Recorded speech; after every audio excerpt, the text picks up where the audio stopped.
ଗଳ୍ପ ଅନ୍ୟ ଶିବିର ଲେଖକ ଶ୍ରୀ ଅଚ୍ୟୁତାନନ୍ଦ ପତି। ମାନବ ମିଶ୍ର ଏଇ କେତେ ଦିନ ହେଲା ଦୁନିଆବାଲା ମଣିଷର ଘଟାଟୋପ ଭିତରେ ମଣିଷ ସଜ୍ଞା ଖୋଜୁଥିଲା।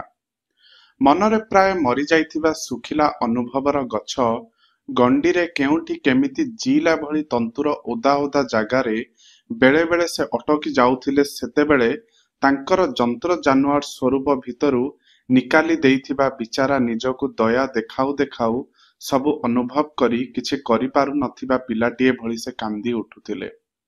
ନିଜକୁ ମଣିଷ ବୋଲି ଭାବିବା ଦିନରୁ ମଣିଷ ହୋଇ ଚାଲିବାକୁ କେବଳ ପ୍ରୟାସ କରିନାହାନ୍ତି, ପ୍ରଯତ୍ନ ମଧ୍ୟ କରୁଥିଲେ। ଆପଣାର ଛାଇ ଭଳି ତାଙ୍କର ଯାନ୍ତ୍ରିକ ପ୍ରତିନିଧି ସଙ୍ଗରେ ବେଳେ ବେଳେ ପଛରେ ଚାଲିଛନ୍ତି, କେବେ କେବେ ଆଗରେ ବି ଦୌଡ଼ିଛନ୍ତି। ସଭ୍ୟତାର ସୂର୍ଯ୍ୟକୁ ଠିକ୍ ମୁଣ୍ଡ ଉପରେ ରଖି ଯେତେବେଳେ ତାଙ୍କର ସଭ୍ୟ ଅବୟବ ଠିଆ ହୋଇ ପଡ଼ିଛି, ତାଙ୍କର ଛାୟା କାୟା ନିଜର ସତ୍ତା ହଜାଇ କେଉଁଠି ନିଖୋଜ ହୋଇ ପଡ଼ିଛି।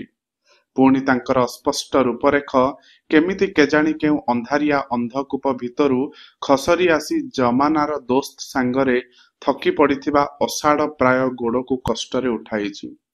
ଆଜି କିନ୍ତୁ ଅଗ୍ରଗତିର ପ୍ରଚଣ୍ଡ ସୂର୍ଯ୍ୟ ତଳେ ଉଦଣ୍ଡ ଖରାର ବୋଝ ମୁଣ୍ଡେଇ ମୁଣ୍ଡେଇ ମୁଣ୍ଡ ତାଙ୍କର ପୋତି ହୋଇ ପଡ଼ିଛି। ବିଚରା ତାଙ୍କର ନିଜର ନିଜେଟି ଆଜି ସେ ଜଳନ୍ତା ଖରାର ଖାପଚାରେ ପଡ଼ି ଜଳି ଜଳି ସରିଯିବାକୁ ବସିଛି।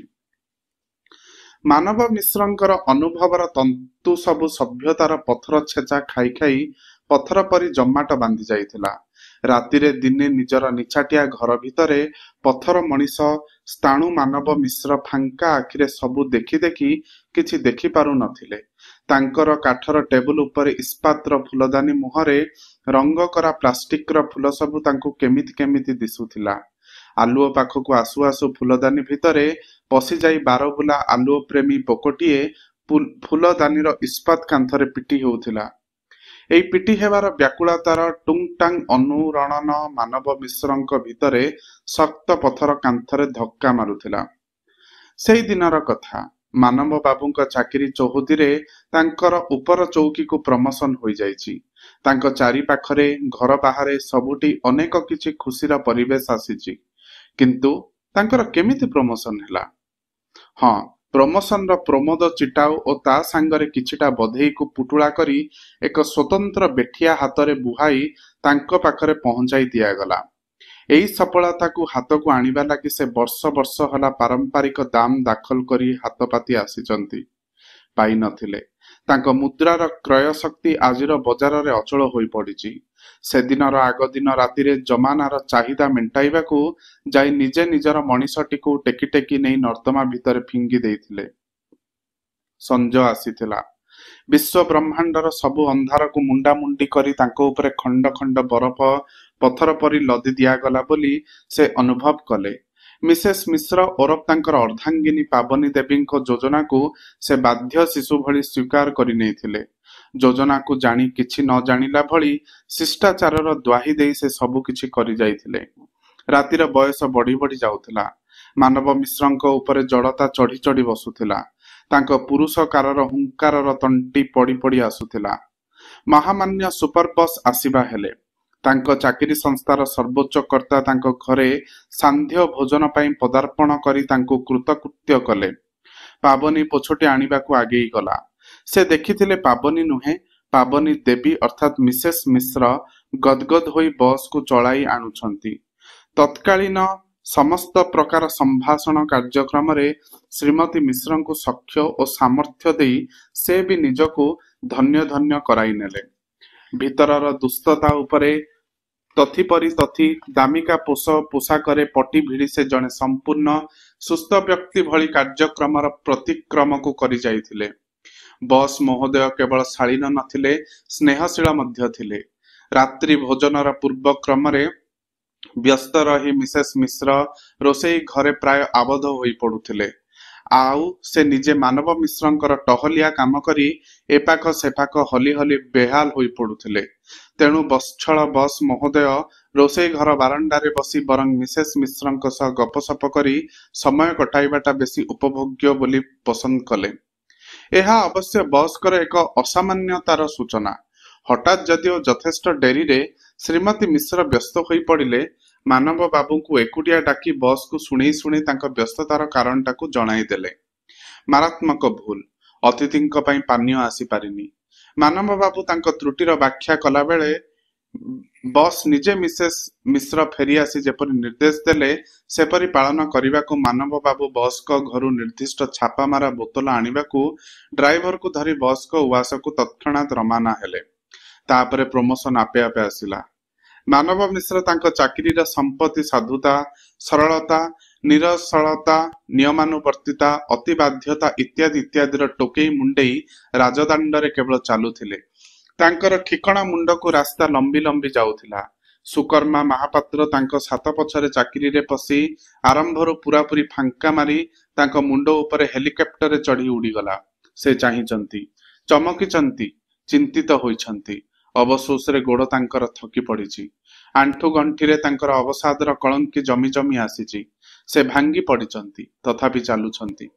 ମାନବାବୁ ଜାଣନ୍ତି ପାବନୀ ଦେବୀ ତ ବହୁତ ଦୟା କରନ୍ତି। ତାଙ୍କୁ ପରି ନିଷ୍ଫଳ କ୍ଳାନ୍ତ ପଦାତିକଟି ପାଇଁ ପାବନୀ ଦେବୀଙ୍କ କରୁଣା ଏଣିକି ଅନେକ ଅନେକ ବଢି ବଢି ଯାଉଥିଲା। ସୁକର୍ମାଙ୍କ ମିସେସ୍ ସାଙ୍ଗରେ ଭାବ ଲଗାଇ ଉଡ଼ିବାର କୌଶଳ ସେ ଶିଖି ଆସିଥିଲେ। ହେଲିକପ୍ଟର ଚଢ଼ାଇବାର ଭଡ଼ା ପାଇଁ ତାଙ୍କ ଦେହରେ ଯଥେଷ୍ଟ ଆବଶ୍ୟକ ସ୍ୱତନ୍ତ୍ର ମୁଦ୍ରା ମହଜୁଦ ଥିଲା। ତାଙ୍କ ପ୍ରମୋସନର ବାର୍ତ୍ତା ଶୁଣି ପାବନୀ ଦେବୀ ଜିଣିବାର ହସ ହସିଥିଲେ। ସାଙ୍ଗସାଥି ଶୁଭେଚ୍ଛାର ହସ କୁଢ଼େଇ ପକାଇଲେ। ଆତ୍ମୀୟ ସୋଦର ପାଇବାର ହର୍ଷ ବର୍ଷୁଥିଲେ। ସାଇ ପଡ଼ିଶା ହସନ୍ତି ବୋଲି ହସୁଥିଲେ। କିନ୍ତୁ ମାନବ ମିଶ୍ର ବହୁତ ମୁଣ୍ଡ ହଲାଇ ହଲାଇ ହସିବାକୁ ଅନେକ ଲଢ଼େଇ କରି ବି ହସି ପାରି ନଥିଲେ। ମାସକ ଆଗରୁ ତାଙ୍କ ମା ମରିଯାଇଥିଲେ। ତାଙ୍କ ଚାକିରି ପଡ଼ିଆରେ ତାଙ୍କର ପରାଜୟ ପାଇଁ ମା ବହୁତ ଦରଦ ଦେଉଥିଲା।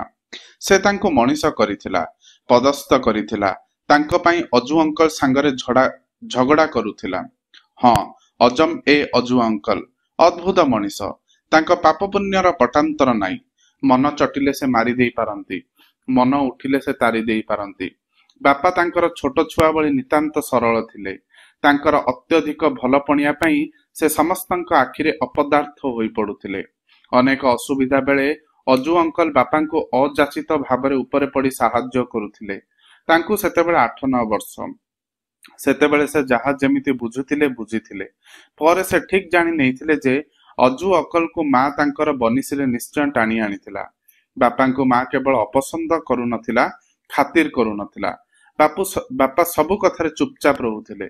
ସେ ପ୍ରାୟ କଥାବାର୍ତ୍ତା ଛାଡ଼ି ଦେଇଥିଲେ। ତାପରେ ବି ଶୁଣିବା ବି ସେ ବନ୍ଦ କରିଦେଲେ। ବାପାଙ୍କର ଦୟନୀୟ ଅବସ୍ଥା ପାଇଁକି କିଛି କରିବାକୁ ତାଙ୍କର ସାମର୍ଥ୍ୟ ନଥିଲା। କିନ୍ତୁ ବାପାଙ୍କର ଦୁଃଖ ସେ ସହି ପାରୁନଥିଲେ। ବାପାଙ୍କର ମୁହଁ କାନକୁ ମା ତାର ଅସାଡ଼ା କରିଦେଇଛି ବୋଲି ସେ ଜାଣିପାରୁଥିଲେ। କିନ୍ତୁ କାହିଁକି ଓ କେମିତି ବାପାଙ୍କୁ ପଥର କରିଦେଇଛି ସେ ବୁଝିପାରୁନଥିଲେ। ସେତେବେଳେ ସେ ତାଙ୍କର ମା ଥିଲା, କିନ୍ତୁ ବାପାଙ୍କର ଅନ୍ତତ ସ୍ତ୍ରୀ ହେଇ ରହିଥିଲା। ସେତିକି ସୁବିଧାକୁ ମା ବି ବରଦାସ୍ତ କରିପାରିଲା ନାହିଁ। ଶେଷରେ ତାଙ୍କୁ ସାଙ୍ଗରେ ଧରି ବାପାଙ୍କୁ ଛାଡ଼ିଦେଇ ମା ଅଜୁ ଅଙ୍କଲ ସାଙ୍ଗରେ ପଳାଇ ଆସିଲା। ଅଜୁ ଅଙ୍କଲ ନିଶ୍ଚୟ ତାଙ୍କୁ ଭଲ ପାଉନଥିଲେ, କିନ୍ତୁ ପାଠ ପଢ଼ାଇଲେ, ତାଙ୍କୁ ଚାକିରି କରାଇଦେଲେ, ବାହା ସାହା ବି କରାଇଲେ। ମାଙ୍କର ଇଚ୍ଛା ମୁତାବକ ତାଙ୍କୁ କିନ୍ତୁ ବାପାଙ୍କ ଠାରୁ ଦୂରରେ ରଖାଯାଉଥିଲା। ପହିଲୁ ପହିଲୁ ଖବର ପାଇଲେ ବାପା ପୁରାପୁରି କଥାବାର୍ତ୍ତା ବନ୍ଦ କରିଦେଇଛନ୍ତି। ପୁଣି ଶୁଣିଲେ ଖିଆପିଆ ଛାଡ଼ିଦେଲେଣି। ତାପରେ କୁଆଡ଼େ ଗାୟବ ହୋଇଗଲେ। ମାଙ୍କ ବିରୁଦ୍ଧରେ ମୁହଁ ଖୋଲିବା ଅବସ୍ଥାରେ ସେ ନଥିଲେ, କିନ୍ତୁ ତାଙ୍କ ଭିତରେ କବାଟ ମାଙ୍କ ପାଇଁ ଆଉଜି ଆଉଜି ଆସୁଥିଲା। କିଛି ଦିନ ପରେ ଉଡ଼ାକାଣ୍ଡିଆ ଖବର ପହଞ୍ଚିଲା, ବାପା ତାଙ୍କର କେଉଁ ବାର ଅପାନ୍ତରରେ ପଡ଼ି ପଡ଼ି ମରିଯାଇଛନ୍ତି। ଅଜୁ ଅଙ୍କଲ ମରିଗଲେଣି, ମା ମରିଗଲା। ପାବନୀ ଧକେଇ ଧକେଇ ବେଦମ୍ କାନ୍ଦିଲା। ସେ ଅଭିନୟ କରି କାନ୍ଦୁ ନଥିଲା। ତା ଶାଶୁ ମରିଯାଇଛନ୍ତି। ବନ୍ଧୁ ବାନ୍ଧବ ସାଇ ପଡ଼ିଶା ସମସ୍ତେ ଲୁହ ଗଡ଼େଇ ଚୁ ଚୁ କଲେ। ମାନବ ମିଶ୍ର କିନ୍ତୁ କାନ୍ଦିବାକୁ ନିଜକୁ ଯେତେ ପ୍ରସ୍ତୁତ କଲେ ବି କାନ୍ଦି ପାରି ନଥିଲେ। ମାନବ ମିଶ୍ର ଏକାଟିଆ ଘରେ ବସି ଆଗକୁ ଚାହୁଁଥିଲେ। ଫୁଲଦାନୀର ଅନ୍ଧାର ପେଟରେ ଆଲୁଅ ଲୋଭୀ ପୋକଟା ଅଣନିଶ୍ୱାସୀ ହୋଇ ପିଟି ଛାଟି ହେଉଥିଲା। ବାଡ଼େଇ ହେବାର ସେଇ ଟୁଙ୍ଗଟାଙ୍ଗର ଦଳିତ ସମୁଦ୍ର ଭିତରେ ମାନବ ମିଶ୍ର ଆସ୍ତେ ଆସ୍ତେ ହଜି ଯାଉଥିଲେ। ଧନ୍ୟବାଦ।